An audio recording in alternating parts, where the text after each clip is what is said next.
हाँ तो मेरे प्यारे दोस्तों, एमएस कोचिंग सेंटर में आप लोग का स्वागत है। मैं ब्रेज सर, डिबनी बाजार, तमकुही राज, कुशीनगर, उत्तर प्रदेश से। आज हम लोग इसके पहले वाले लेक्चर में हम लोग पढ़े थे चुंबकीय द्विध्रुव के कारण अक्षय स्थिति में चुंबकीय क्षेत्र की तीव्रता निकाले थे। आज हम लोग चुंबकीय द्विध्रुव के कारण ही निरक्षीय स्थिति में तीव्रता देखेंगे।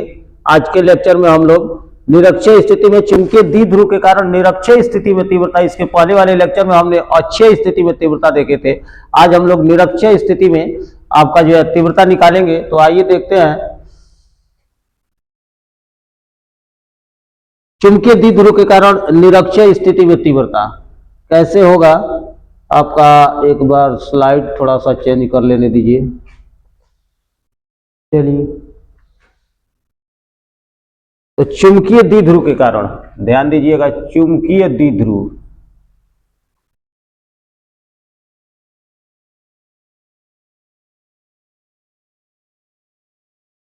चुंबकीय द्विध्रुव के कारण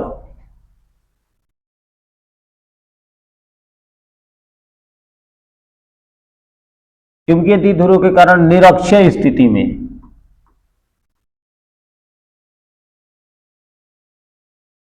निरक्षीय स्थिति में तीव्रता, चुंबकीय क्षेत्र की तीव्रता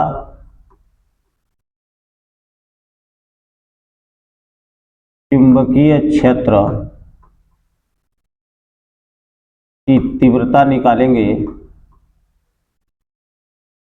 ध्यान दीजिएगा, हम लोग जो है आपका चुंबकीय द्विध्रुव के कारण निरक्षीय स्थिति में तीव्रता जानेंगे। इसके पहले अक्षय स्थिति में हम लोग जो है देखे थे। आज देखेंगे निरक्षीय स्थिति में। सबसे पहले अगर देखा जाए तो मानकर चलिए यह हमारा चुंबकीय द्विध्रुव है। यहां मानकर चलिए ये चुंबकीय द्विध्रुव है। यहां पर नॉर्थ पोल इसका साउथ पोल है और इसका केंद्र O। अब निरक्षीय स्थिति में जानना है। निरक्षीय स्थिति का मतलब इस चुंबकीय जो द्विध्रुव है इसके या तो ऊपर नहीं तो नीचे, यही इसकी निरक्षीय स्थिति होगी। इसके पहले हम लोग अक्ष पर निकाले थे, आज या तो ऊपर नहीं तो नीचे, यानी वही निरक्षीय स्थिति में निकाले। तो मानकर चलिए यहां से हम ले लेते हैं R दूरी पर। यहां से मानकर चलिए कि R दूरी पर एक बिंदु P ले रहा है। यहां पर मानकर चलिए इसके केंद्र से R दूरी पर एक बिंदु P है, जहां पर हमको चुंबकीय क्षेत्र की तीव्रता ज्ञात करनी है। तो सबसे पहले अगर देखा जाए तो हमको निकालना पड़ेगा नॉर्थ जो ध्रुव है उससे दूरी P का, और फिर जो साउथ पोल है, साउथ ध्रुव है आपका, यहां से P की दूरी। तो यहां से अगर इसको मिला दें और फिर इसको यहां से भी हमको दूरी चाहिए।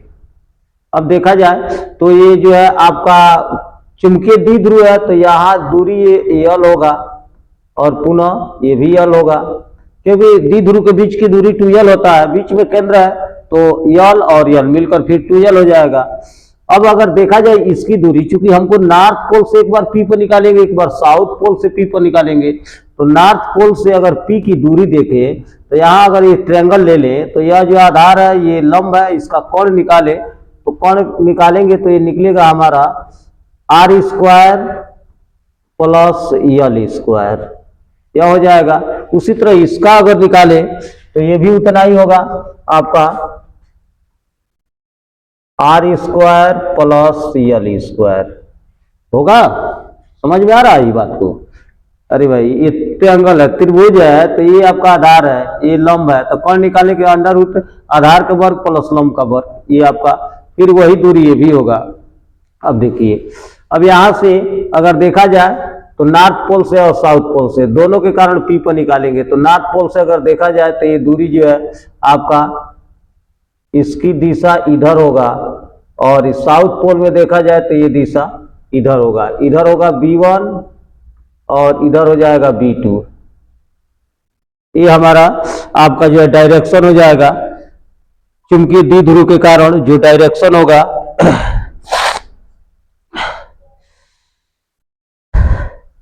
अब ध्यान दिया जाए थोड़ा सा, तो हम एक बार जो है B1 का मान और एक बार B2 का मान निकाल ले रहे हैं, और निकालने के बाद परिणामी जो है हम चुंबकीय क्षेत्र निकाल देंगे।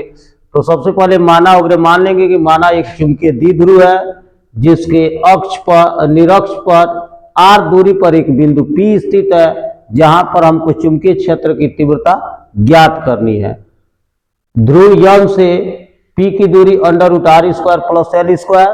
पुनः आपका यस पोल से आपका जो है दूरी P की √r² प्लस L² है। बस इतना बात लिखेंगे। अब लिखेंगे नॉर्थ पोल से, नॉर्थ यानी उत्तरी ध्रुव से, लिखेंगे उत्तरी ध्रुव,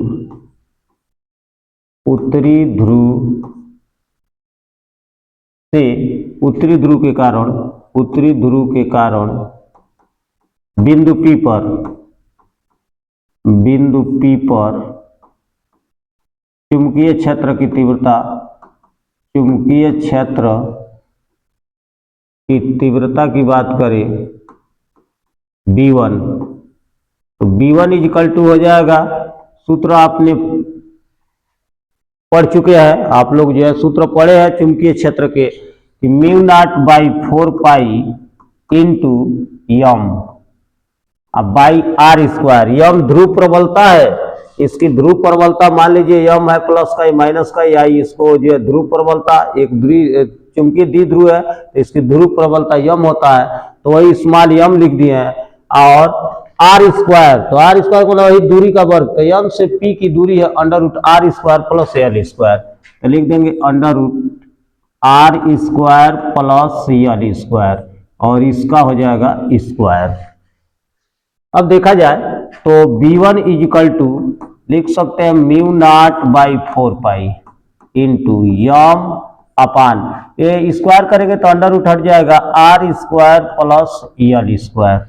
इसको मान लेते हैं समीकरण 1। दिखाई दे रहा है? ठीक है, नहीं दिखाई दे रहा है? दिखाई तो दे रहा है, ठीक है। आगे चलते हैं।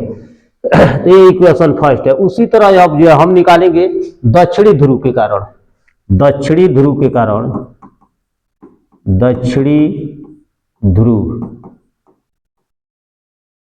के कारण बिंदु P पर, बिंदु P पर चुंबकीय क्षेत्र की तीव्रता, चुंबकीय क्षेत्र की तीव्रता B2, B2 इक्वल टू यहां से तो वही होगा आपका μ0/4π इंटू यम अपान दूरी। ध्यान दीजिएगा, यस से भी जो दूरी P के है वो भी √r² प्लस L² है, तो लिख देंगे √r² प्लस L² और इसका स्क्वायर।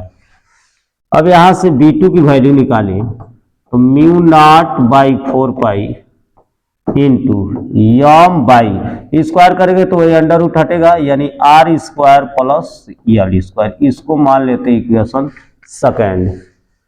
समीकरण पहला है, समीकरण दूसरा है। अब परिणामी हमको निकालना है, तो परिणामी निकालेंगे तो ध्यान दीजिएगा, आपका इसके पहले विद्युत में भी पढ़े हैं कि अगर दिशा समान है तो जोड़ते हैं, दिशा अगर विपरीत है तो घटाते हैं। तो यहाँ अगर देखा जाए तो इसकी दिशा नॉर्थ पोल से दिशा B1 की इधर है और B2 की इधर है, नहीं यह जो है आपका समान दिशा में है न विपरीत दिशा में है। तो इसके लिए थोड़ा सा गौर कीजिएगा, इसके पैरेलल अगर यहाँ जो है हम खींच दें एक जो है लाइन, तो ध्यान दीजिएगा इसके पैरेलल अगर खींचते हैं तो इसके पैरेलल खींचेंगे तो ये अगर थीटा है, मान कर चलिए पैरेलल खींच दिए, तो ये अगर थीटा है तो ये एकांतर कोण ये भी हो जाएगा थीटा।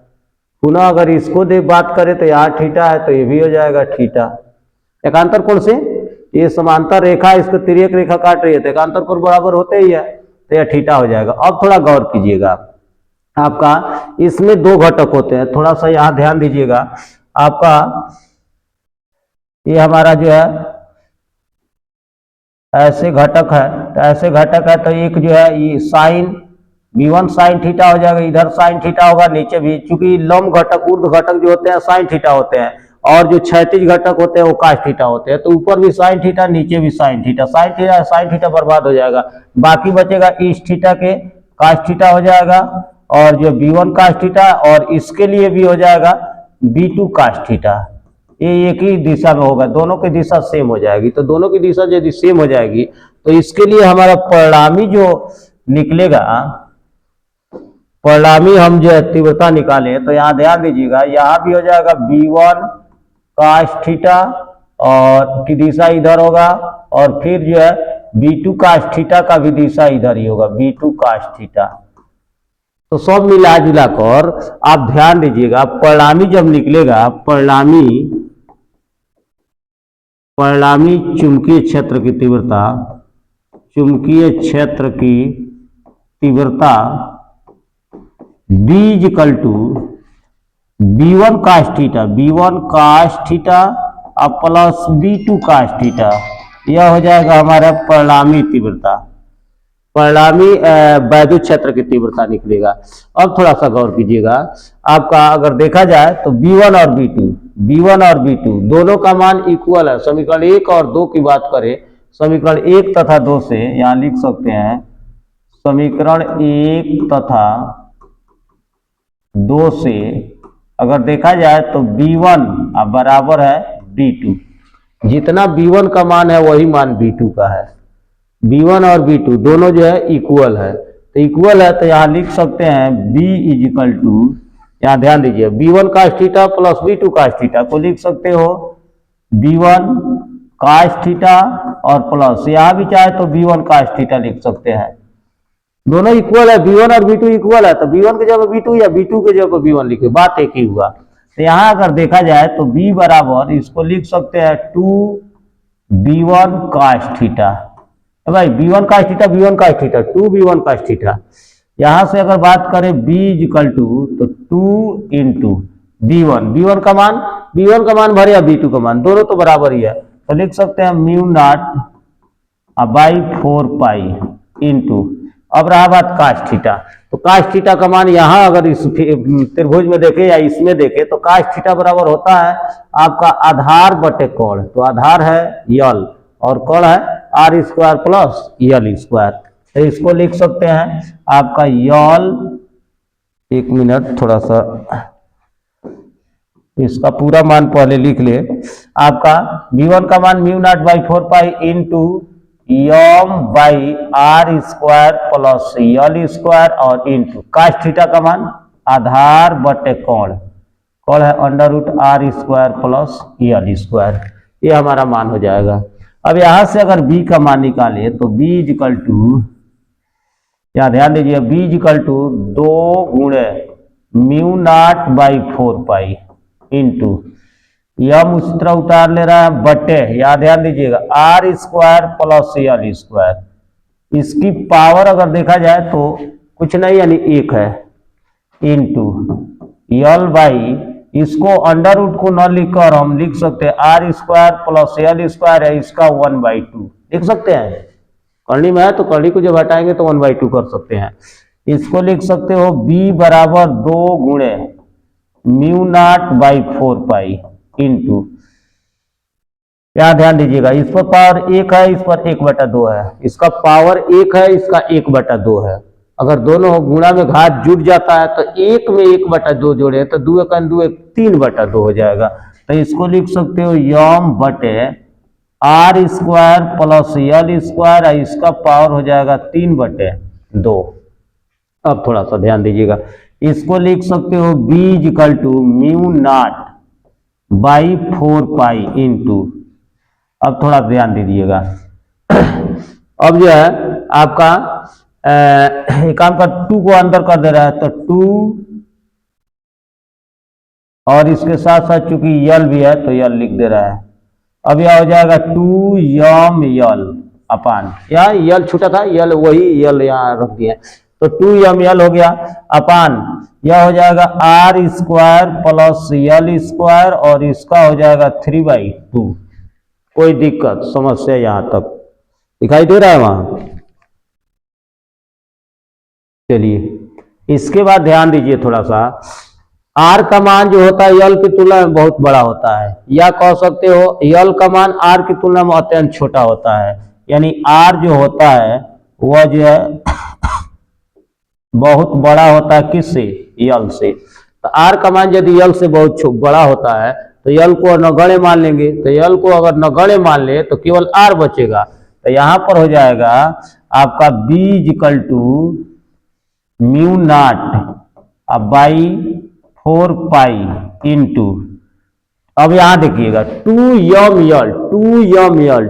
m l को हम कैपिटल यम कह सकते हैं अपान, इसको लिख सकते हैं आर स्क्वायर, इस पर हो जाएगा 3/2, या आर स्क्वायर, यल को तो छोड़ दिए, आर स्क्वायर ये 3/2, ये 2 से 2 कैंसिल हो जाएगा। तो बी इक्वल टू हो जाएगा mu naught by 4 pi into M by, ये 2 से 2 कैंसिल हुआ तो आर पर 3 घात।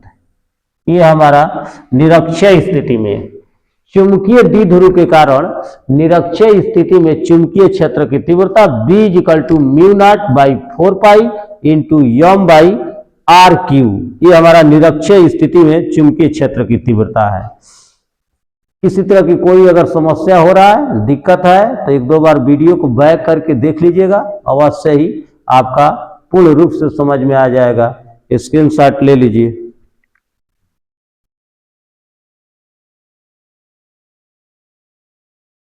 चलिए बहुत बढ़िया, आज के लेक्चर में बस इतना ही, धन्यवाद।